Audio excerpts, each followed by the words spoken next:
In the shadowy depths of the Atlantic, where sunlight fades and silence reigns, a team of divers embarks on a perilous descent. Their mission? To explore a forgotten relic of war, a sunken vessel cloaked in mystery and lost to time. But, as they penetrated the cold, corroded hull, what they uncover defies all expectations. Long-buried secrets rise to the surface, challenging history and raising questions no one thought to ask. What lies within this underwater tomb, and why has its story been erased? Prepare to journey into the unknown, where every revelation leads to deeper intrigue. In 1991, a group of civilian divers stumbled upon something that didn't make sense, a submarine resting where no submarine should be. What they uncovered over the next several years would rewrite history and raise chilling new questions, because when they finally got inside, what salvage divers found inside the sunken Nazi Germany submarine will leave you speechless. This is the true story of U-869, and it begins with a mystery at the bottom of the sea. The ghost sub of World War II.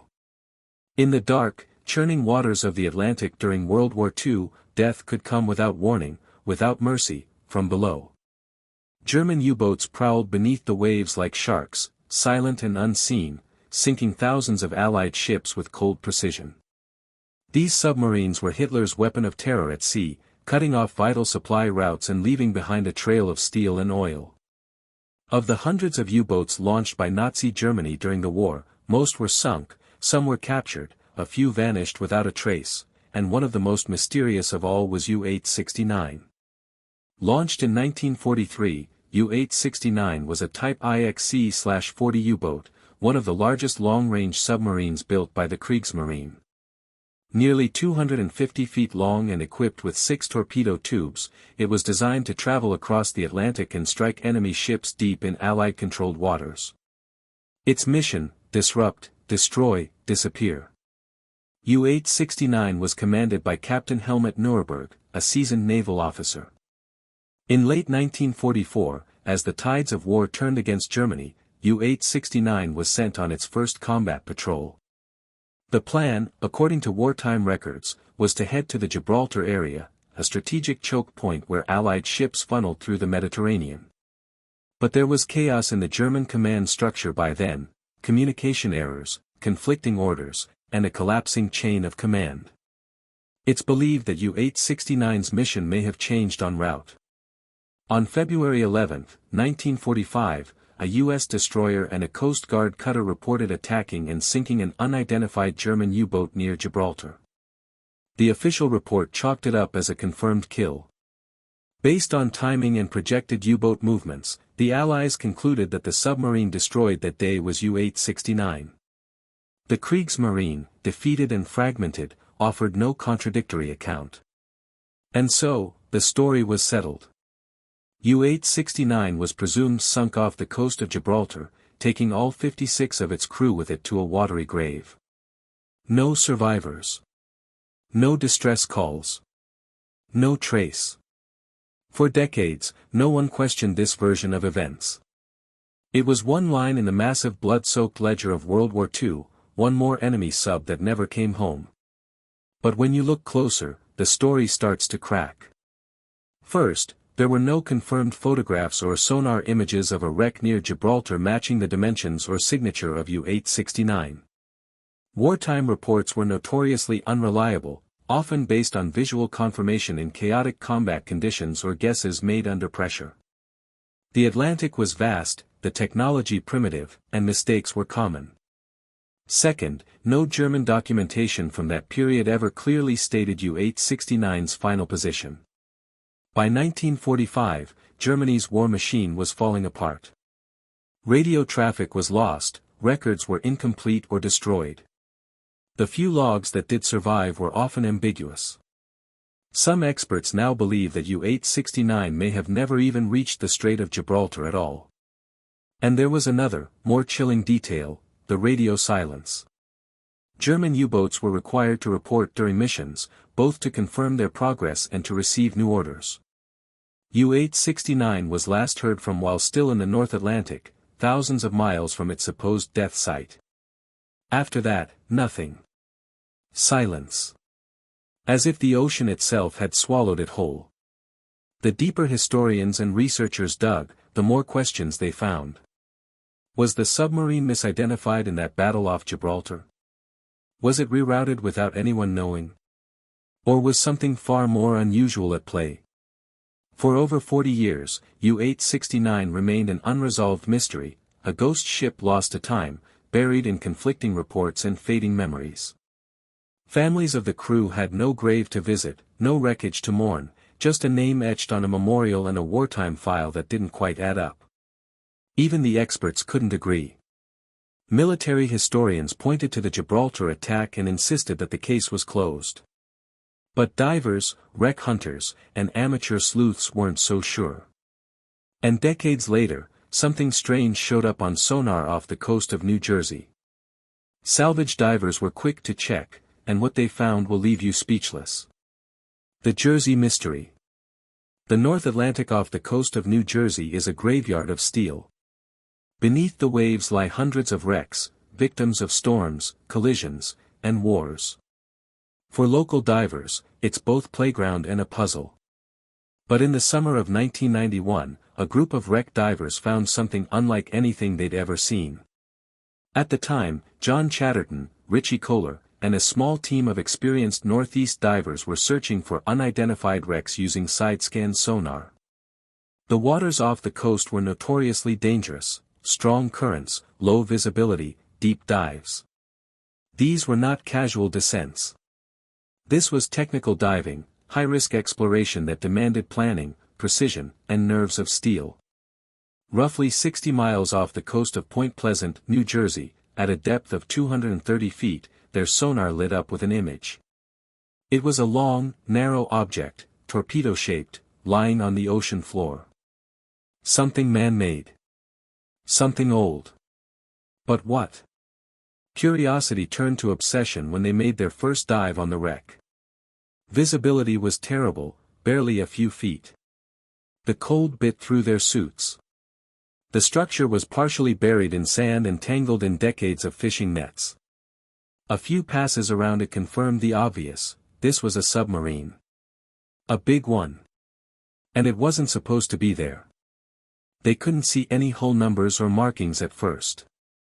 There was no nameplate, no plaque, no flags, nothing that would say what vessel this was. The structure was badly damaged, its conning tower partially collapsed and its outer hull cracked. It was rusting slowly into oblivion. Was it American? Russian? German? No one knew. And that's when the divers gave it a nickname, Yoo-hoo. Yoo-hoo was a riddle that challenged logic. No known World War II-era submarine had been recorded as lost anywhere near this location. And yet, here it was, resting silently beneath the waves for nearly half a century. The dive team began a series of return expeditions. These were not quick dives, they required trimix gas blends, careful decompression stops, and meticulous planning. The risks were extreme. Divers could suffer from nitrogen narcosis, oxygen toxicity, or worst of all, the bends. But every dive brought back new clues. Inside the wreck, they found German gauges labeled in metric units, pipes, valves, and instrumentation. It was clearly a German U-boat. But which one? They retrieved small items, plates, bowls, bits of equipment, some marked with the Kriegsmarine Eagle, but nothing definitive. The turning point came when they discovered a butter knife, tarnished but intact, engraved with the name Horenberg. Not a model number. A man's name. This changed everything. Using naval records and crew lists, the divers traced the name to a real person, crewman George Horenberg, listed as having served on U-869. The divers kept digging, both underwater and in the archives. On a later dive, they recovered valve manifolds and diesel engine parts with serial numbers. They traced these numbers to shipyard records from Deskamag AG Weser, the German company that built U-869. The pieces matched. They had done it. Against all odds, these civilian divers had identified the mystery wreck. In 1997, 6 years after the first dive, the United States Navy officially acknowledged that the submarine wreck off New Jersey was indeed U-869. Torpedo, likely during combat or a test run, the weapon veered off course and circled back. Before the crew could react, it slammed into the side of their own sub. There's circumstantial evidence to back this up. First, there were no signs that U-869 ever engaged an enemy ship, no reports of torpedo strikes, no surviving records of an attempted attack. Second, the wreck shows significant internal blast damage consistent with a torpedo detonation close to or against the hull, but not a direct strike from outside. So the U-869 might have sunk itself. But the theory isn't airtight. Another says that U-869 was located and destroyed by two U.S. Navy ships, the USS Howard D. Crowe and USS Coiner. According to this version, on February 11, 1945, the two vessels detected a submarine in the area, possibly through sonar or hydrophones. They launched a coordinated depth charge attack. After the war, this engagement was credited as the successful sinking of an unidentified U-boat, later believed to be U-869. The U.S. Navy's official records long listed this as the submarine's final fate. Even when the sub's remains were later found off New Jersey, the Navy maintained that it had still been their depth charges that caused the sinking. At first glance, this explanation seems straightforward, but it raises several difficult questions. First, the timing. U-869 had not been expected near the East Coast. Its mission orders were for Gibraltar. If the Navy ships had attacked a sub in that area, why didn't anyone connect it to U-869 sooner? Second, the wreck location itself. The site of the U-869 wreck does not precisely match the coordinates reported by the USS Howard D. Crowe and USS Coiner. It's close, but not exact. Close enough to raise eyebrows, but far enough to cast doubt. Third, sonar scans and damage assessments. Divers who explored the wreck found that several torpedo tubes were still sealed. If U-869 had engaged in combat, why hadn't it fired all, or any, of its weapons? Why was it apparently caught off guard? As divers spent more time inside the sunken U-boat, the clues painted a conflicting picture. The forward section of the sub showed heavy damage, crushed inward, twisted by force. Some of the internal compartments were imploded, suggesting a shockwave from inside, not from a depth charge exploding nearby. At the same time, certain external parts of the hull show deformation patterns that could align with pressure waves from a depth charge. But these marks are less severe than expected if the vessel had taken a direct hit from above. One observation stood out: the control room and torpedo room remained relatively intact. Damage was severe, but compartmentalized. This points toward a localized internal explosion, possibly a torpedo that detonated while still in the tube or shortly after launch. Adding to the confusion were the crew positions inside. Skeletal remains, scattered over time, suggested that no one made it to escape hatches. There was no attempt to surface, no signs of an emergency ascent. It happened fast, violently, without warning. Whatever hit U-869, whether from within or without, left the crew with zero time to respond. Adding to the mystery is the fact that military records from the time are inconsistent.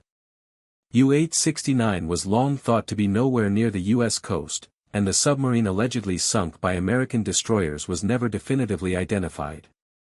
This leaves room for misidentification on both sides. Maybe the USS Howard D. Crowe and USS Coiner did sink a U-boat, but not U-869. Maybe U-869 was already gone by then, killed by a faulty torpedo days earlier. Or maybe, just maybe, both theories are wrong. You see, there's also the possibility that U-869 was sent on a classified mission with rerouted orders never logged officially. That would explain its unexpected location and radio silence. It might also explain the secrecy that surrounded its discovery, even years after the wreck was found. As evidence mounted, the answer became less and less definitive. Both theories fit, and both had cracks. U-869's death was still a cold case. One detail that haunted the divers was that the torpedo tubes were still sealed. If the sub had engaged in combat, why hadn't it fired? If it was sunk by a circle runner, where's the launch record? And if it was ambushed, how could it have been caught with its weapons and used?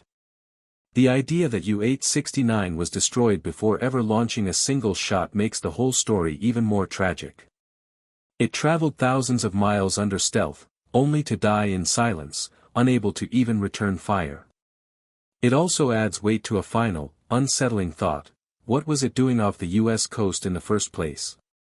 That question, the one no one could answer, would finally get a clue in the least expected way. Because just when they thought the mystery couldn't go any deeper, they opened a sealed compartment. The hidden chambers. For years, divers had explored the wreck of U-869 with the same set of risks and limitations: depth, current, visibility. Everything down there worked against them. But in late 2024, with newer equipment and more precise dive planning, a section of the submarine long deemed inaccessible was finally reached. Trust us, what salvage divers found inside the sunken Nazi Germany submarine will leave you speechless. It was a sealed compartment, collapsed in places, corroded nearly shut by pressure and time. According to members of the dive team who spoke under anonymity, this area had likely been undisturbed since the day U-869 hit the ocean floor in 1945. Inside, they discovered what one diver called a perfectly preserved time capsule. The compartment held personal lockers, locked storage crates, and footlockers, still intact, some even with rubber seals barely holding. Among the recovered items were the standard remnants of life aboard a Nazi submarine: ration tins, logbooks, and clothing. But then they found something far more unusual, items that immediately drew attention from historians and intelligence officials alike. Sources familiar with the investigation described the discovery of a ceremonial dagger belonging to a Kriegsmarine officer. Its blade is said to be etched with a motto used by elite naval units.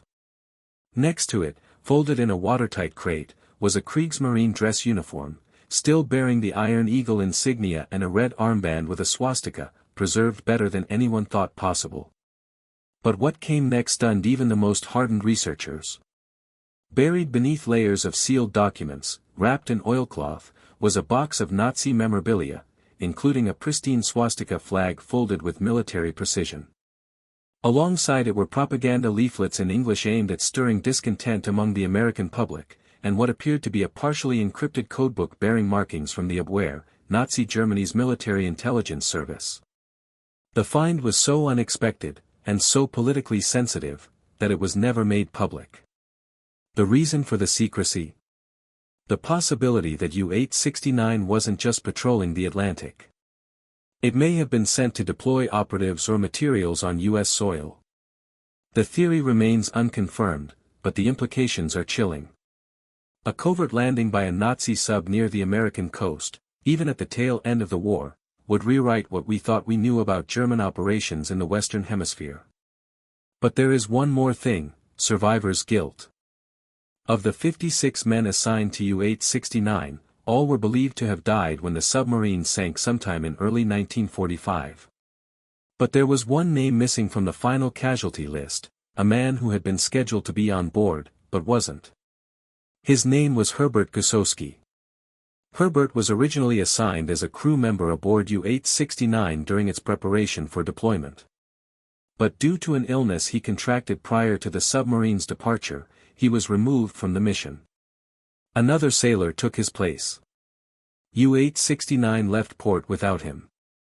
At the time, this change seemed minor, a standard personnel adjustment. But that single shift in assignment would go on to define the rest of his life. For decades, Gusowski lived under the same assumption as military historians and the families of the fallen, that U-869 had been lost near Gibraltar, most likely destroyed by Allied depth charges. That was the official record, accepted by the German Navy and the post-war historical community. Then, in the 1990s, a group of American wreck divers searching the waters off Point Pleasant, New Jersey, discovered the remains of a sunken submarine. As part of their research, the divers began contacting surviving relatives of the original crew. Their efforts led them to Herbert, living in Germany, decades removed from the war, but still carrying the memory of those he had trained alongside. According to diver and researcher Richie Kohler, Herbert was initially skeptical when told that U-869 had been found, not off Spain, but off the eastern coast of the United States. The news directly contradicted what he had been told and what he believed for over 50 years. But the evidence was undeniable. The divers presented photos of items recovered from the wreck, including personal belongings, technical components, and even a knife engraved with the name of George Horenberg, one of the crew members Herbert had known. Richie and fellow diver John Chatterton, who later co-authored the book Shadow Divers with Robert Curson, recalled their conversations with Herbert. He confirmed that the Horenberg identified through the knife engraving had indeed served on U-869. He also recalled the crew training and the atmosphere in the final weeks before the boat's departure. His illness had prevented him from sailing with the crew. It wasn't a dramatic event, no last-minute decision, no command override. Just a matter of medical fitness. He had been replaced. And the submarine had gone to sea without him. When asked how he felt about the discovery, Herbert was reportedly moved but subdued. He acknowledged the strange fortune that had spared his life and expressed sadness for the loss of his former comrades. He did not seek publicity. He did not give long interviews. But he did correspond with the divers and authors who worked on the U-869 story.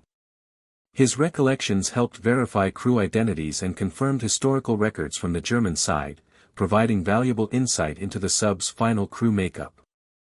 Herbert passed away in 2005. And he never found out about the sealed chamber. Or maybe, he already knew about it, just didn't want to speak.